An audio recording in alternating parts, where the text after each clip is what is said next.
E que segredo é esse? É que os nossos credores, quando nós entramos em cumprimento, têm interesse em vender as nossas dívidas a terceiros. E se nós temos uma dívida de 100, o nosso credor, quando nós entramos em cumprimento, pode facilmente vendê-la por 20. Há alguém que tentará cobrar-me, a mim devedor, o mais possível, por uma coisa que valia, que era de 100 e que ele adquiriu por 20. Isto passa-se assim, mais ou menos, não estou a fantasiar. Imaginemos então que existe um banco de resgate, ou um fundo de resgate, que adquire essa dívida de 100 por 20 e a seguir me financia para eu poder pagar, não digo 20, mas 30, por isso mesmo. Portanto, é exatamente esta a ideia do fundo de resgate, não é? Nós temos a ideia, aliás, muito inspirada pelo trabalho do João Pedreira. Falta agora perceber os detalhes, como é que isto pode ser feito, como é que pode ser financiado, como é que pode ser posto no terreno, porque isto pressupõe uma rede, pressupõe uma rede que permita manter contactos regulares com as pessoas e as empresas endividadas. E pronto, dito isto, passava então a palavra à Ana.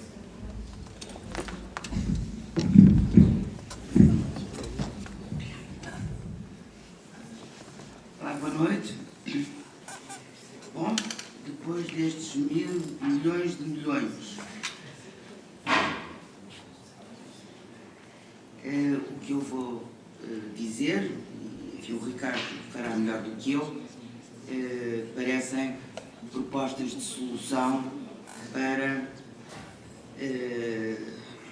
os problemas assim menores. Bom, eu espero, em qualquer caso, fazer-me entender. Então não vou falar de nada complicado. Vou falar das taxas de juros. Nos termos da lei, nos empréstimos não é muito rigoroso, mas serve entre particulares, entre nós, a taxa de juros máxima é de 4%. É uma coisa que está em vigor desde 2003, não se alterou. Nos empréstimos comerciais, em que intervenha uma empresa, também não está muito rigoroso, mas mais ou menos, é à volta de 7%, ligeiramente mais. Nesses empréstimos comerciais, quando a pessoa entra em mora, isto é, entra em cumprimento, começa a atrasar-se, a taxa de juros moratórios vai aos 8%. Bom, nós estamos numa conjuntura em que a inflação é baixíssima, em que, como as pessoas sabem, os juros que os bancos pagam por depósitos a prazo não chegam a 1%. Portanto, não temos razões para ter estas taxas legais de juros de 4% e 7%, consoante os empréstimos são civis ou comerciais, a taxa de 8% para os juros moratórios. Isto altera-se muito facilmente, basta uma portaria do ministro, por acaso, eu não falo das ministras em funções, porque não haverá a portaria, mas seria uma portaria conjunta da Ministra das Finanças e da Ministra da Justiça. Portanto, é um instrumento legal que não tem dificuldade nenhuma. O Banco de Portugal autorizou para este ano, já para o segundo trimestre deste ano, que o montante de juros para os cartões de crédito, para as contas correntes bancárias, para os limites a descoberto, as facilidades a descoberto, as contas ordenado, aquelas coisas, autorizou uma taxa de 19,8%, isto é, nos redondos, uma taxa de 20%. Ora, esta taxa é evidentemente incomportável por quem tem de recorrer ao crédito, tem necessidade de o fazer. Bom, nós não temos a ideia de retirar às instituições financeiras, bancárias ou outras, seu modo de vida, o seu lucro normal da sua atividade comercial. Mas entendemos que não é admissível que no crédito ao consumo, eu não estou a falar agora do crédito à habitação, estou só a falar do crédito ao consumo, que inclui estes limites a descoberto e outras facilidades, entendemos que a taxa de juro não deve exceder aquela que entendemos que deve ser a taxa máxima nos empréstimos comerciais. E aí entendemos que a taxa máxima não deve ser 7%, mas 5%, que nos empréstimos entre nós, por assim dizer, deve deixar de ser 4%, como é há mais de 10 anos, e deve passar a ser 2%.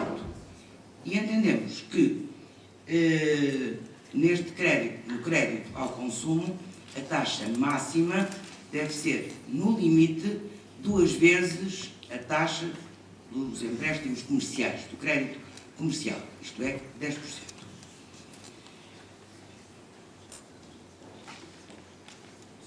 Quanto ao crédito à habitação, estamos basicamente de acordo com as propostas de lei, no essencial, que foram apresentadas quer pelo Partido Socialista, num primeiro momento, quer pelo Bloco de Esquerda, num segundo momento. Fala-se em suspensão das penhoras, aí na comunicação social, em bom rigor não é suspensão das penhoras, é suspensão dos processos executivos, porque o processo executivo é um processo pelo qual o credor, seja um banco, seja o Estado,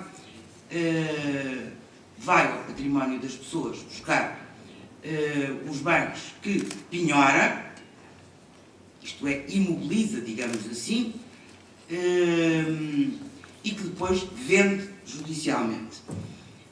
Nós estamos de acordo em que haja uma suspensão temporária, excepcional, dada a situação em que vivemos, das penhoras, isto é, das execuções, antes mesmo das penhoras, embora, se já estiverem penhoradas, também se possam suspender, porque a penhora não priva a pessoa da possibilidade de continuar na casa.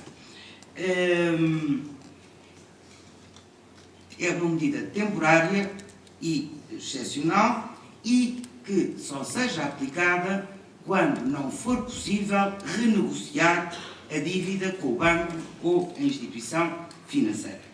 Esta suspensão das execuções diz respeito aos imóveis habitacionais, ocupados pelo próprio como primeira habitação.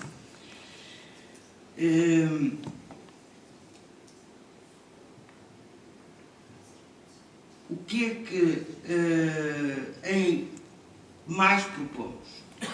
Que, se renegociada a dívida, não houver qualquer hipótese para o devedor de pagar, que, passado o período de suspensão dos processos executivos, que, ou sem ele passar, que a lei permita que o devedor se livre da dívida entregando a casa em cumprimento. Isto é, ele deve, suponhamos, 7.000 euros, a casa, neste momento, a casa foi sobreavaliada quando lhe concederam o empréstimo, foi sobreavaliada pela instituição financeira, pelo banco, a casa, neste momento, no mercado não vale mais de 3.000 euros. Bom, a pessoa entrega a casa e não fica a dever nada. Chama-se isto de dação em pagamento. É evidente que isto não é uma grande solução, não é uma grande solução para o próprio, porque ficou sem a casa, também não é uma grande solução para o banco, porque ficou com um banco que não vale o montante do seu crédito, mas o banco que se trame, if I may say so, e quanto à pessoa, pelo menos não ficou na situação em que, no fim da ação executiva, com a casa vendida judicialmente, fica sem a casa e continua a ter uma dívida ao banco.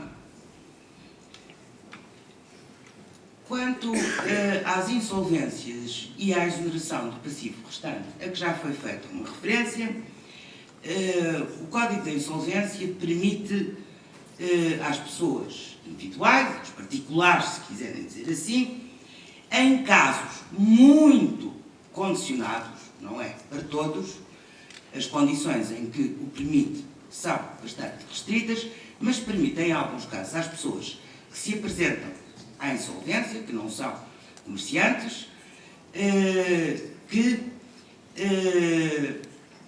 vejam o seu património apreendido, penhorado e vendido para pagamento aos credores, e quando já ficaram sem património, completamente, e ainda têm credores por pagar, permite às pessoas pedirem a exoneração do passivo restante. Ora, isto quer dizer exatamente o que as palavras significam. Que se liberte de tudo aquilo que deve para além do que for pago, do que tiver sido pago. Mas isto não é assim bem. Durante 5 anos, se isto for concedido, a pessoa fica durante 5 anos com todos os seus rendimentos, tipicamente os rendimentos de trabalho, se tiver a sorte de ter trabalho, afetados ao pagamento das suas dívidas que ainda restam. É salvaguardada uma quantia que garanta, nos termos da lei, a existência da pessoa, a sobrevivência da pessoa com o mínimo de dignidade, que tendencialmente vai até, o juiz pode decidir coisa diferente, mas tendencialmente vai até 3 vezes o salário mínimo, o que significa que, se não for uma pessoa sozinha e for uma família, numerosa, pode ser um quantitativo muito insuficiente.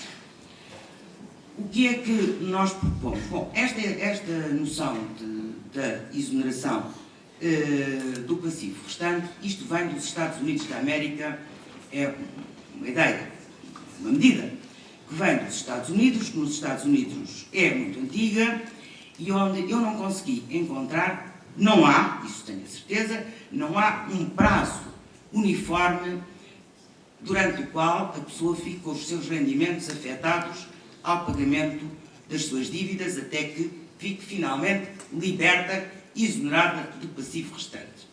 É o que se chama, também em português, porque em português, como nós sabemos, cada vez chamamos mais as coisas por expressões inglesas, é o que se chama um fresh start. É um começar de novo.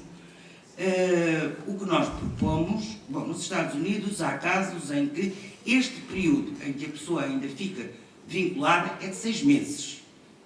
Os prazos variam muito, mas são muito curtos comparativamente com os nossos 5 anos. Nós, muito moderadamente, reformistamente, propomos que este prazo seja encurtado para 3 anos. Não se pode dizer que seja propriamente a revolução. Finalmente, poderia falar, mas não sei se tem tempo nem se vos interessa, das cláusulas de fidelização. Ok. Então, fico à disposição para quaisquer questões que me queiram colocar dentro deste quadro. Muito obrigado.